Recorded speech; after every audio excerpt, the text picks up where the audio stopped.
वे मेरे कौन थे, मैं क्या बताऊं। वैसे देखा जाए तो वे मेरे कोई भी ना होते भी तो कैसे। मैं ब्राह्मण, वे क्षत्रिय। मैं स्त्री, वे पुरुष। फिर ना तो रिश्तेदार हो सकते थे और ना मित्र। आहा, यह क्या कह डाला मैंने। मित्र, भला किसी स्त्री का कोई पुरुष मित्र भी हो सकता है? और यदि हो भी तो क्या इसे समाज बर्दाश्त करेगा? यहाँ तो किसी पुरुष का किसी स्त्री से मिलना जुलना या किसी प्रकार का व्यवहार रखना भी पाप है। और यदि कोई स्त्री किसी पुरुष से किसी प्रकार का व्यवहार रखती है, प्रेम से बातचीत करती है, तो वह स्त्री भ्रष्टा है, चरित्रहीना है। नहीं तो पर पुरुष से मिलने जुलने का और मतलब ही क्या हो सकता है। खैर, ना तो मुझे समाज से कुछ लेना देना है, ना समाज से कुछ सरोकार। समाज ने तो मुझे दूध की मक्खी की तरह निकाल कर दूध दूर फेंक दिया है। फिर मैं ही क्यों समाज की परवाह करूं। मेरे माता पिता साधारण स्थिति के आदमी थे। परिवार में माता पिता के अतिरिक्त मुझसे बड़े मेरे 3 भाई और थे।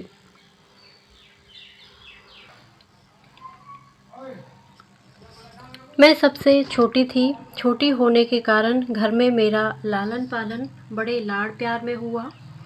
मेरे 2 भाई बनारस हिंदू यूनिवर्सिटी में पढ़ते थे और दोनों से छोटा राजन मैट्रिक में पढ़ रहा था। मेरे पिताजी संस्कृत के पूरे पंडित थे और पुरानी रूढ़ियों में कट्टर पक्षपाती। यहाँ तक कि वे मेरा विवाह 9 साल की ही उम्र में करके गौरी दान के अक्षय पुण्य के भागी बनना चाहते थे। कई लोगों के और विशेषकर मेरे भाइयों के विरोध के कारण वे ऐसा ना कर सके। जब मैं 5वीं अंग्रेजी में पढ़ रही थी और मेरी आयु 14 साल के लगभग थी, तब मेरे माता पिता को मेरे विवाह की चिंता हुई। वे योग्य वर की खोज में थे कि संयोग से ललितपुर के तालुकेदार राजा राम मोहन हमारे कस्बे में शिकार खेलने के लिए आए। कस्बे से लगा हुआ ही एक बड़ा जंगल, जहाँ शिकार खेलने का अच्छा मौका था। उनका खेमा जंगल से बाहर कस्बे के पास ही था। कस्बे वालों के लिए यह एक खास तमाशा भी हो गया। उनके टेंट में कभी ग्रामोफोन बजता और कभी नाच गाना होता। लोग बिना पैसे के तमाशा देखने को झुंड के झुंड जमा हो जाते। एक दिन मैं भी राजन और पिताजी के साथ राजा साहब के डेरे पर गई। मेरे पिताजी की राजा साहब से जान पहचान हो गई। हम लोग उन्हीं के पास जाकर कुर्सियों पर बैठ गए। राजा साहब ने हमारा बड़ा सम्मान किया। लौटते समय उन्होंने हम लोगों को अपनी ही सवारी पर भेजा और साथ में बहुत से फल, मेवा और मिठाई इत्यादि भी रखवा दी। कस्बे की कई लड़कियां और लड़कों ने मुझे राजा साहब की सवारी पर लौटते हुए उत्सुक नेत्रों से देखा, किंतु उस सवारी पर बैठकर मैं अनुभव कर रही थी कि जैसे मैं भी कहीं की रानी हूँ और मैंने उनकी ओर आंख उठाकर भी ना देखा। दूसरे दिन राजा साहब ने स्वयं पिताजी को बुलवा भेजा और उनसे मिलकर 2-3 घंटे बाद जब पिताजी लौटे तो इतने प्रसन्न थे कि उनके पैर धरती पर पड़ते ही ना थे। ऐसा मालूम होता था कि वे सारे संसार को जीत कर आ रहे हैं। आते ही उन्होंने मेरी पीठ ठोकी और माँ से बोले, इससे अच्छा और क्या हो सकता था। तारा का विवाह राजा साहब के मंझले लड़के से तय हो गया। माता पिता दोनों ही इस संबंध से बड़े प्रसन्न हुए। मेरे भाइयों ने जब सुना कि तारा का विवाह एक तालुकेदार के विलासी लड़के से, जो मामूली हिंदी पढ़ा लिखा हुआ है, से तय हुआ है, तो उन्होंने इसका विरोध किया। किंतु उनके विरोध को कौन सुनता। पिताजी तो अपनी हट पकड़े थे। उनकी समझ में इससे अच्छा घर और वर मेरे लिए कहीं मिल ही नहीं सकता। सबसे अधिक आकर्षक बात तो उनके लिए यह थी कि वर बहुत बड़े खानदान 20 कनवजियों के घर का लड़का था। फिर राजा से रिश्तेदारी करके कस्बे में उनकी इज्जत बढ़ न जाएगी क्या? इसके अतिरिक्त विवाह का प्रस्ताव भी तो स्वयं राजा साहब ने ही किया था। नहीं तो भला मामूली हैसियत के मेरे पिताजी यह प्रस्ताव कैसे ला सकते थे? सबसे बढ़कर बात तो यह थी कि दहेज के नाम से कुछ न देकर भी लड़की इतने बड़े घर में ब्याई जाती थी। फिर भला इतने बड़े बड़े आकर्षणों के होते हुए भी पिताजी इस प्रस्ताव को कैसे टाल देते? पिताजी मेरी किस्मत की सराहना करके कहते, मेरी तारा तो रानी बनेगी। रानी बनने की खुशी में मैं फूली फूली फिरती थी। भाइयों का विरोध करना मुझे अच्छा न लगता, किंतु मैं उनके सामने कुछ कह नहीं सकती थी। खैर, भाइयों के बहुत विरोध करने पर भी मेरा विवाह मंझले राजा मनमोहन के साथ हो ही गया। फूलों से सजी हुई मोटर पर बैठकर मैं ससुराल के लिए रवाना हुई। हमारे कस्बे और ललितपुर के बीच में केवल 27 मील का अंतर था, इसलिए बारात मोटरों से ही आई और गई थी। जीवन में पहली बार मोटर पर बैठी थी। मुझे ऐसा मालूम होता जैसे हवा में उड़ रही हूँ। 27 मील तक मोटर पर बैठने के बाद भी जी ना भरा था। यही चाहती कि रास्ता लंबा होता जाए और मैं मोटर पर घूमा करूं, किंतु क्या यह संभव था? आखिर को एक बड़े भारी महल के जनाने दरवाजे पर मोटर जाकर खड़ी हो गई। सास तो थी ही नहीं, इसलिए मेरी जिठानी बड़ी रानी जी परछन कर मुझे उतार ले गई। मुझे एक बड़े भारी सजे हुए कमरे में बिठा दिया गया। स्त्रियां बारी बारी से मुंह खोल के देखने लगी। कोई रुपया, कोई छोटे मोटे जेवर या कपड़े मेरी मुंह दिखाई में दे देकर जाने लगे। मेरी जिठानी बड़ी रानी ने भी मेरा मुंह देखा, कुछ बोली नहीं। ऊह करके मेरी उंगली में अंगूठी पहना दी। मैंने सुना कि वे पास के किसी कमरे में किसी से कह रही थी, देखा बहू को, क्या तारीफ के पुल बांध रहे थे। ससुर जी के कहने से तो बस यही मालूम होता था कि इंद्र की अप्सरा ही होगी, पर न रूप न रंग न जाने क्यों सुंदर कह कह के कंगले की बेटी ब्याह अपनी इज्जत हल्की की। रोटी बेटी का व्यवहार तो अपनी बराबरी वालों में होता है, बिरजू की माँ। पर ससुर जी तो इसके रूप पर बिल्कुल लट ही हो गए। मैं सुंदर तो नहीं, क्या मुझे सुंदरता की परख भी नहीं? न जाने कितनी सुंदरियाँ देखी हैं, यह तो उनके पैरों की धूल के बराबर भी ना होगी। मालूम होता है उम्र के साथ साथ ससुर जी की आंखें भी सठिया गई हैं। मंझले राजा को डुबो दिया।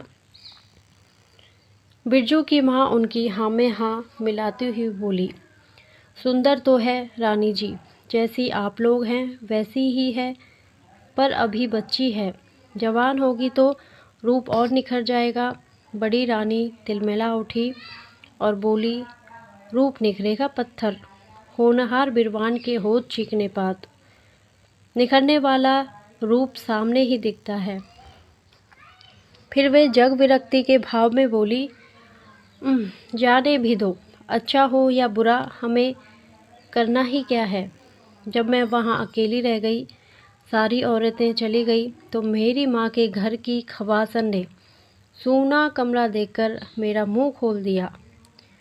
शीशा उठाकर मैंने एक बार अपना मुंह ध्यान से देखा, फिर रख दिया। ढूंढने से भी मुझे अपने रूप रंग में कोई ऐब ना मिला। पहली बार केवल 5 दिन ससुराल में रहकर मैं अपने पिता के साथ मैके आ गई।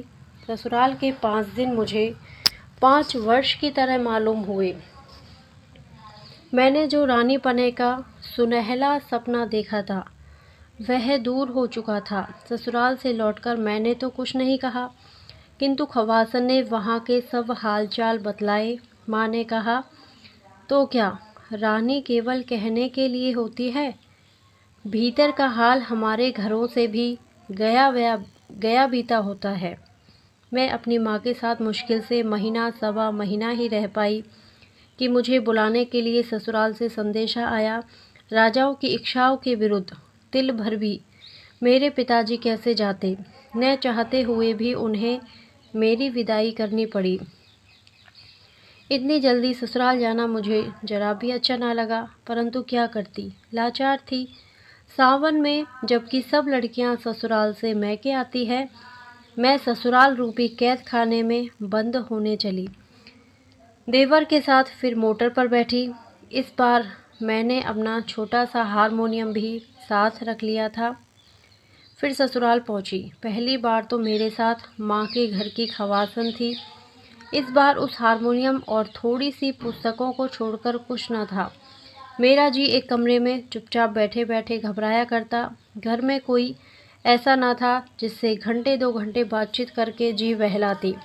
केवल छोटे राजा, मेरे देवर की बातें मुझे अच्छी लगती, किंतु वे भी मेरे पास कभी कभी और अधिकतर बड़ी रानी की नज़र बचाकर ही आते थे। मैं सारे दिन पुस्तकें पढ़ा करती, पर पुस्तकें थी ही कितनी, 8-10 बार पढ़ गई। छोटे राजा कभी कभी मुझे अखबार भी ला दिया करते, किंतु सबकी आंख बचाकर। घर में सब काम के लिए नौकर चाकर और दास दासियाँ थी। मुझे घर में कोई काम ना करना पड़ता था।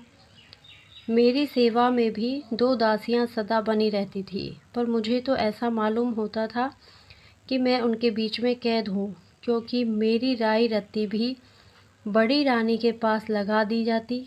उन दासियों में से यदि मैं किसी को किसी काम से कहीं भेजना चाहती, तो वे मेरे कहने मात्र से कहीं ना जा सकती थी। उन्हें बड़ी रानी से हुक्म लेना पड़ता था। यदि उधर से स्वीकृति मिल जाती तो मेरा काम होता, अन्यथा नहीं। इसी प्रकार हर माह मुझे खजाने से हाथ खर्च के लिए 150 रुपये मिलते थे, किंतु क्या मजाल कि उनमें एक पाई भी महाराजा से पूछे बिना खर्च कर दूं। भीतर के शासन की बागडोर बड़ी रानी के हाथों में थी और बाहर की महाराजा मेरे ससुर के हाथ में। मेरे पति मंझले राजा बड़े ही विलास प्रिय, मदिरा सेवी, शिकार के शौकीन और ना जाने क्या क्या थे। मैं क्या बताऊं, वे बहुत सुंदर भी थे, किंतु उनके दर्शन मुझे दुर्लभ थे। 4-6 दिन में कभी घंटे आध घंटे के लिए वे मेरे कमरे में आ जाते तो मेरा अहोभाग्य समझो। उनकी रूप माधुरी को एक बार जी भर पीने के लिए मेरी आंखें आज तक प्यासी हैं, किंतु मेरे जीवन में यह अवसर कभी न आया। इस दिखावटी वैभव के अंदर मैं किसी प्रकार अपने जीवन को घसीटे जा रही थी। इसी समय मेरे अंधकारपूर्ण जीवन में प्रकाश की एक सुनहली किरण का आगमन हुआ। छोटे राजा की उम्र 17-18 साल की थी। वे बड़े नेक और होनहार युवक थे। घर में पढ़ने लिखने का शौक केवल उन्हीं को था। छोटे राजा मैट्रिक की तैयारी कर रहे थे और एक मास्टर बाबू उन्हें पढ़ाया करते थे। घर में आने जाने की उन्हें पूर्ण स्वतंत्रता थी। घर में स्त्रियों की आवश्यक वस्तुएं बाहर से मंगवा देना भी मास्टर बाबू के ही जिम्मे था, इसलिए वे घर में सबसे ज़्यादा परिचित थे। विवाह के बाद से ही बड़ी रानी मुझसे नाराज़ थी। उन्हें मेरी चाल ढाल, रहन सहन जरा भी ना सुहाती। वे हर बात में मेरे ऐब निकालने की फिराक में रहती। तिल का ताड़ बनाकर मेरी जरा जरा सी बात को वे परिचित या अपरिचित जो कोई आता उससे कहती। शायद वे मेरी सुंदरता को मेरे ऐबों से ढक देना चाहती थी। यही बात उन्होंने मास्टर बाबू के साथ भी की। वे तो घर में रोज़ ही आते थे और रोज़ उनसे मेरी शिकायत होने लगी, किंतु इसका असर उल्टा ही हुआ। मैंने देखा तिरस्कार की जगह मास्टर बाबू का व्यवहार मेरे प्रति अधिक मधुर और आदरपूर्ण होने लगा। छोटे राजा को मेरा गाना बहुत अच्छा लगता था। वे बहुधा मुझसे गाने के लिए आग्रह करते। मुझे तो अब गाने बजाने की और कोई विशेष रुचि रह नहीं गई थी, किंतु छोटे राजा के आग्रह से मैं अब भी कभी कभी गा दिया करती थी। एक दिन की बात है, जाड़े के दिन थे, किंतु आकाश बादलों से ढका था। मैं अपने कमरे में बैठी एक मासिक पत्रिका के पन्ने उलट रही थी। इतने में छोटे राजा आए और मुझसे बोले, मंजली भाभी, कुछ गाकर सुनाओ। मैंने बहुत टालम टोल की, किंतु छोटे राजा न माने और उन्होंने बाजा उठाकर सामने रख ही दिया। मैंने हारमोनियम पर गीत गोविंद का यह पद छेड़ा, विहरत हरिः सरस वसंते नृत्यति युवती जनेन समम सखी विरहि जनस्य दुरन्ते ललित लवंग लता परिशीलन कोमल मलय समीरे मधुकर निकर करम्बित कोकिल कुंजत कुंज कुटीरे। मास्टर बाबू भी न जाने कैसे और कहाँ से आए और पीछे चुपचाप खड़े हो गए। छोटे राजा की मुस्कुराहट से मैं भाग गई। पीछे फिरकर जो उन्हें देखा तो हारमोनियम सरकाकर चुपचाप बैठ गई। वे भी हंसकर वहीं बैठ गए। बोले, मझली रानी, आप इतना अच्छा गा सकती हैं, मैंने आज ही जाना। छोटे राजा, अच्छा ना गाती होती तो क्या मैं मूर्ख था जो इनके गाने के पीछे अपना समय नष्ट करता। इधर यह बातें हो ही रही थी कि दूसरी तरफ से पैर पटकती हुई बड़ी रानी कमरे में आई। क्रोध से बोली, यह घर तो अब भले आदमी का घर कहने लायक रह ही नहीं गया। लाज शर्म तो सब जैसे धो के पी ली हो। बाप रे बाप, हद हो गई। जैसे हल्के घर की है वैसी ही हल्की बातें यहाँ भी करती है। पास पड़ोस वाले सुनते होंगे तो क्या कहते होंगे, यही ना कि मझले राजा की रानी रंडियों की तरह गा रही है। बाबा, इस कुल में तो ऐसा कभी नहीं हुआ। कुल को तो न लजवाओ देवी, बाप के घर जाना तो भीतर क्या चाहे सड़क पर गाती फिरना, किंतु यहाँ यह सब ना होने पावेगा। तुम्हें क्या, घर के भीतर बैठी बैठी चाहे जो कुछ करो, वहाँ आदमियों की तो नाक कटती है। एक सांस में इतनी सब बातें कह के बड़ी रानी चली गई। मैंने सोचा, शराब पीकर रंडियों की बाह में बाह डालकर टहलने में नाक नहीं कटती, गरीबों पर मनमाने जुल्म करने पर नाक नहीं कटती, नाक कटती है मेरे गाने से। सो अब मैं बाजे को कभी हाथ ना लगाऊंगी। उस दिन से फिर मैंने बाजे को कभी नहीं छुआ और ना छोटे राजा ने ही कभी मुझसे गाने का आग्रह किया। यदि वे आग्रह करते तब भी मुझ में बाजा छूने का साहस न था। इस घटना के कई दिन बाद एक दिन मास्टर बाबू छोटे राजा को पढ़ाकर ऊपर से नीचे उतर रहे थे और मैं नीचे से ऊपर जा रही थी। आखिरी सीढ़ी पर ही मेरी उनसे भेंट हो गई। वे ठिठक गए। बोले, कैसी हो मझली रानी? जीती हूँ। खुश रहा करो, इस प्रकार रहने से आखिर कुछ लाभ। जी को कैसे समझाऊं मास्टर बाबू? अच्छी अच्छी पुस्तकें पढ़ा करो, उनसे अच्छा साथी संसार में तुम्हें कोई ना मिलेगा। पर मैं अच्छी अच्छी पुस्तकें लाऊं कहाँ से? लाने का जिम्मा मेरा। यदि आप अच्छी पुस्तकें ला दिया करें तो इससे अच्छी और बात ही क्या हो सकती है।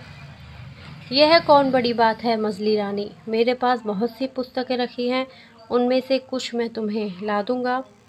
इस कृपा के लिए उन्हें धन्यवाद देती हुई मैं ऊपर चली और वे बाहर चले गए। मैंने ऊपर आंख उठाकर देखा तो बड़ी रानी खड़ी हुई तीव्र दृष्टि से मेरी ओर देख रही थी। मैं कुछ भी ना बोलकर नीची निगाह किए हुए अपने कमरे में चली गई। दूसरे दिन मास्टर बाबू समय से कुछ पहले ही आए। उनके हाथ में कुछ पुस्तकें थी। वे छोटे राजा के कमरे में ना जाकर सीधे मेरे कमरे में आए और बाहर से ही आवाज़ दी, किंतु दोनों दासियों में से इस समय एक भी हाजिर ना थी। इसलिए मैंने ही उनसे कहा, आइए मास्टर बाबू। वे आकर बैठ गए। किताबों और लेखक के नाम बतलाकर वे मुझे किताबें देने लगे। ये महात्मा गांधी की आत्मकथा के दोनों भाग हैं। यह है बाबू प्रेमचंद जी की रंगभूमि, इसके भी 2 भाग हैं। यह मैथिली बाबू का साकेत और यह पंत जी का पल्लव। इसके अतिरिक्त और भी बहुत सी पुस्तकें हैं, इन्हें तुम पढ़ लोगी तब मैं तुम्हें और ला दूंगा। इसके बाद वे साकेत उठाकर उर्मिला से लक्ष्मण की विदा का जो सुंदर चित्र मैथिली बाबू ने अंकित किया है मुझे पढ़कर सुनाने लगे।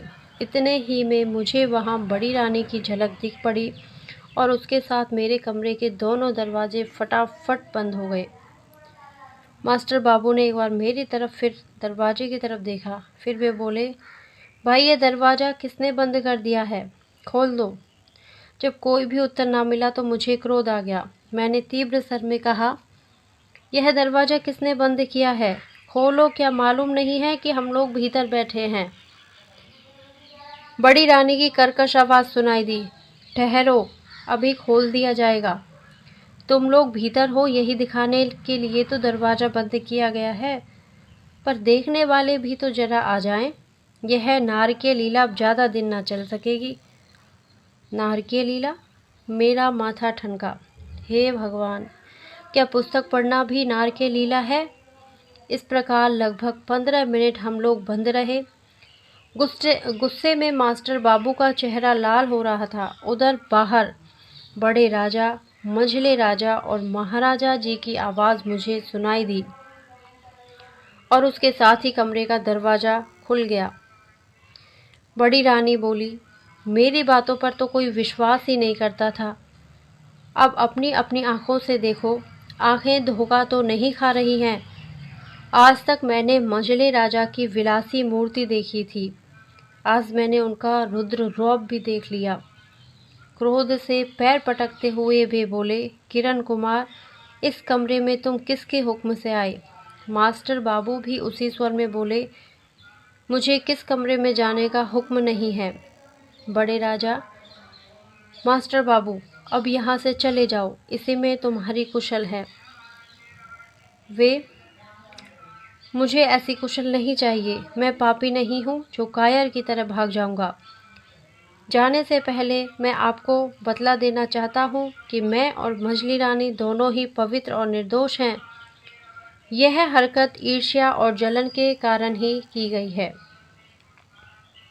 बड़ी रानी गरज उठी, उल्टा चोर कोतवाल को डांटे, चोरी की चोरी, उस पर भी सीना जोरी। मैं ईर्ष्या करूँगी तुमसे? तुम हो किस खेत की मूली? मैं तुम्हें समझती क्या हूँ? तुम हो एक अदना से नौकर और यह है कल की छोकरी, सो भी किसी रईस के घर की नहीं। ईर्ष्या तो उससे की जाती है जो अपनी बराबरी का हो। फिर बड़े राजा की तरफ मुड़कर बोली, तुम इसे ठोकर मार के निकलवा क्यों नहीं देते? तुम्हारे सामने ही खड़ा खड़ा जवान लड़ा रहा है और तुम सुन रहे हो। पहले ही कहा था कि नौकर चाकर को ज़्यादा मुँह ना लगाया करो।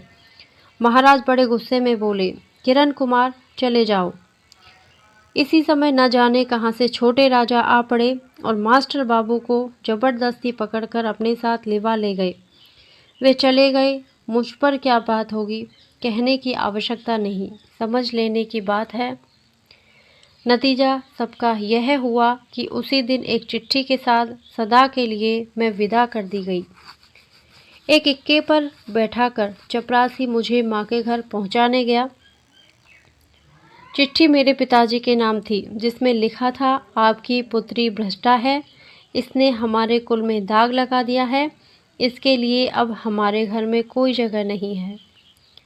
बात की बात में सारे मोहल्ले भर में मेरे भ्रष्टाचरण की बात फैल गई, यहाँ तक कि मेरे पिता के घर पहुँचने से पहले ही यह बात पिताजी के घर तक पहुँच गई थी। जब मैं पिताजी के घर पहुंची, शाम हो चुकी थी। इसी बीच माताजी का देहांत हो चुका। भाई भी तीनों कॉलेज में थे। घर पर मुझे केवल पिताजी मिले। उन्होंने मुझे अंदर न जाने दिया, बाहर दालान में ही बैठा ला। चिट्ठी पढ़ने के बाद वे तड़प उठे, बोले, जब यह भ्रष्ट हो चुकी है तो इसे यहाँ क्यों लाए? रास्ते में कोई खाई खंदक ना मिला जहाँ ढकेल देते। इसे मैं अपने घर रखूँगा, जाए कहीं भी मरे, मुझे क्या करना है। मैं पिताजी के पैरों पर लौट गई, रोती रोती बोली, पिताजी मैं निर्दोष हूँ। पिताजी 2 कदम पीछे हट गए और कड़क कर बोले, दूर रह चांडालिन, निर्दोष ही तू होती तो इतना यह बवंडर ही क्यों उठता। उन्हें क्या पागल कुत्ते ने काटा था जो बैठे बैठाए अपनी बदनामी करवाते। जा जा जहाँ जगह मिले समा जा, मेरे घर में तेरे लिए जगह नहीं है। क्या करे, अंग्रेजी राज्य ना होता तो बोटी बोटी काट के फेंक देता। इस हो हल्ला में समाज के कई ऊंची नाक वाले अगुआ और कई पास पड़ोस वाले भी जमा हो गए। सबने मेरे भ्रष्टाचरण की बात सुनी और घृणा से मुंह बिचकाया। एक बोला, नहीं भाई, अब तो यह घर में रखने लायक नहीं। जब ससुराल वालों ने ही निकाल दिया तो क्या पंडित रामभजन अपने घर रखकर जात में अपना हुक्का पानी बंद करवाएंगे। दूसरे ने पिताजी पर पानी चढ़ाया, अरे भाई, घर में रखे तो रखने दे, इनकी लड़की है, पर हम तो पंडित जी के दरवाजे पर पैर न देंगे। मैं फिर एक बार भीतर जाने के लिए दरवाजे की तरफ झुकी, किंतु पिताजी ने एक झटके के साथ मुझे दरवाजे से कई हाथ दूर फेंक दिया। कुल में तो दाग तो मैंने लगा ही दिया था। वे मुझे घर में रखकर क्या जात बाहर भी हो जाते। मैं दूर जा गिरी और गिरकर बेहोश हो गई। मुझे जब होश आया, मेरे घर का दरवाज़ा बंद हो चुका था और मोहल्ले भर में सन्नाटा छाया था। केवल कभी कभी 1-2 कुत्तों के भूकने का शब्द सुन पड़ता। मैं उठी, बहुत कुछ सोचने के बाद स्टेशन की तरफ चली। एक कुत्ता भौंक उठा, जैसे कह रहा हो कि अब इस मोहल्ले में तुम्हारे लिए जगह नहीं है। जब मैं स्टेशन पहुंची, एक गाड़ी तैयार थी। बिना कुछ सोचे विचारे मैं गाड़ी के एक जनाने डिब्बे में बैठ गई।